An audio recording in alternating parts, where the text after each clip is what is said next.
Yes, drone ഉപയോഗിച്ചുള്ള തെരച്ചിൽ തുടരുകയാണ്. ഷഫീഖ്, ഈ ലോറി കിടക്കുന്നു എന്ന് സംശയിക്കുന്ന സ്ഥലത്തിനടുത്ത് ഈ മരത്തടി കണ്ടെത്തിയെന്നുള്ള വിവരങ്ങൾ കൂടി വരുന്നുണ്ടായിരുന്നു.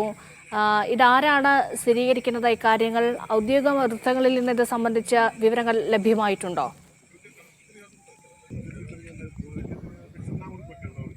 മരത്തടികൾ പുഴയിൽ ഒഴുകിക്കിടക്കുന്നത് നേരത്തെ തന്നെ ശ്രദ്ധയിൽപ്പെട്ടിരുന്നു. അത്തരം ദൃശ്യങ്ങൾ നമ്മൾ കൊടുത്തിരുന്നു, നമ്മൾ പ്രേക്ഷകരിലേക്ക് എത്തിച്ചിരുന്നു.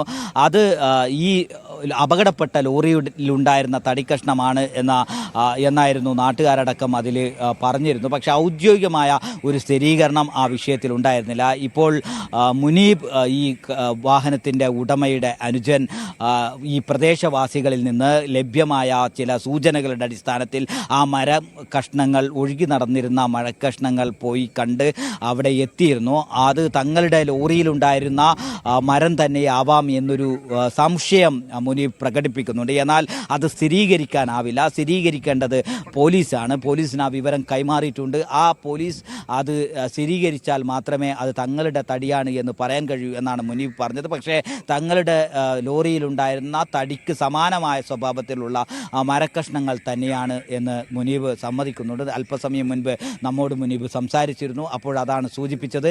മുനീബ് പറയുന്നത് ഈ തടി അർജുൻ കൊണ്ടുവന്ന ലോറിയിലുണ്ടായിരുന്ന തടിക്കഷ്ണങ്ങൾക്ക് സമാനമായ തടിക്കഷ്ണങ്ങൾ തന്നെയാണ് ഇപ്പോൾ പ്രദേശവാസികൾ കാണിച്ച തടിക്കഷ്ണങ്ങൾ. പോലീസിൽ ആ വിവരങ്ങൾ കൈമാറിയിട്ടുണ്ട്. അത് സ്ഥിരീകരിക്കേണ്ടത് പോലീസാണ്. മറ്റേതെങ്കിലും ഭാഗത്തു നിന്ന് ഒഴുകി വന്ന തടിക്കഷ്ണമാണോ, ഈ ലോറിയിൽ നിന്ന് തന്നെ ഒഴുകിപ്പോയ തടിക്കഷ്ണങ്ങളാണോ എന്നത് സംബന്ധിച്ച് ഇപ്പോൾ കൃത്യമായൊരു സൂചന ലഭിച്ചിട്ടില്ല.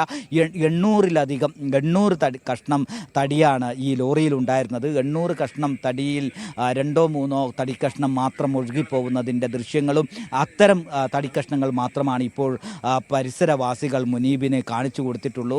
ഈ 800 കഷ്ണം തടിക്കഷ്ണങ്ങളും ഒഴുകിപ്പോയിരുന്നുവെങ്കിൽ അത് പല സ്ഥലങ്ങളിൽ നിന്നായി പരിസരവാസികൾക്ക് കണ്ടെത്താൻ കഴിയുമായിരുന്നു. അത് വലിയ രൂപത്തിൽ ഇവിടെ പല ഭാഗങ്ങളിലായി അടിഞ്ഞുകൂടുമായിരുന്നു. അത്തരമൊരു സാഹചര്യം നിലവിൽ ഉണ്ടായിട്ടില്ല. 2-3 കഷ്ണം തടിക്കഷ്ണങ്ങൾ മാത്രമാണ് നമ്മൾ ദൃശ്യങ്ങളിൽ കാണുന്നുള്ളൂ. അതോടൊപ്പം തന്നെ ഇപ്പോൾ മുനീബ് ഇവിടെയുള്ള പരിസരവാസികൾ കൊണ്ടുപോയി കാണിച്ചതിലും അത്രയേ ഉള്ളൂ. അപ്പോൾ ഇത് ആ ലോറിയിലുണ്ടായിരുന്ന തടിക്കഷ്ണമാണോ എന്ന് സ്ഥിരീകരിക്കാൻ കഴിയില്ല. അതാണ് മുനീബ് പറഞ്ഞത്. ഇത് തങ്ങളുടെ ലോറിയിലുണ്ടായിരുന്ന തടിക്കഷ്ണത്തിന് സമാനമായ തടിക്കഷ്ണമാണ്, പക്ഷേ അത് ലോറിയുടേതാണ് എന്ന് ഉറപ്പിക്കാൻ കഴിയില്ല. അത് സ്ഥിരീകരിക്കേണ്ടത് പോലീസാണ്, അധികൃതരാണ്. അത്തരം കാര്യങ്ങൾ അവരുടെ ശ്രദ്ധയിൽപ്പെടുത്തിയിട്ടുണ്ട് എന്ന് മുനീബ് നമ്മളുമായി പങ്കുവച്ചു. യെസ്, ഷഫീഖ് നസ്രുള്ളയാണ് അങ്കോളയിൽ നിന്ന് തത്സമയ വിവരങ്ങൾ നൽകിക്കൊണ്ടിരിക്കുന്നത്. ഡ്രോൺ ഉപയോഗിച്ചുകൊണ്ടുള്ള പരിശോധന ഇപ്പോൾ പുരോഗമിക്കുകയാണ്. ലോറിയുടെ സ്ഥാനവും കിടപ്പും മനസ്സിലാക്കുന്നതിനാണ് ഐബോ ഡ്രോൺ ഉപയോഗിച്ചുള്ള പരിശോധന നടക്കുന്നത്. ലോറിക്കുള്ളിൽ അർജുനുണ്ടോ എന്നാണ് ആദ്യം പരിശോധിക്കുക. വളരെ നിർണായകമായ രക്ഷാ ദൗത്യത്തിൻ്റെ ഭാഗമാണ് ഇപ്പോൾ നടക്കുന്ന പരിശോധനകൾ.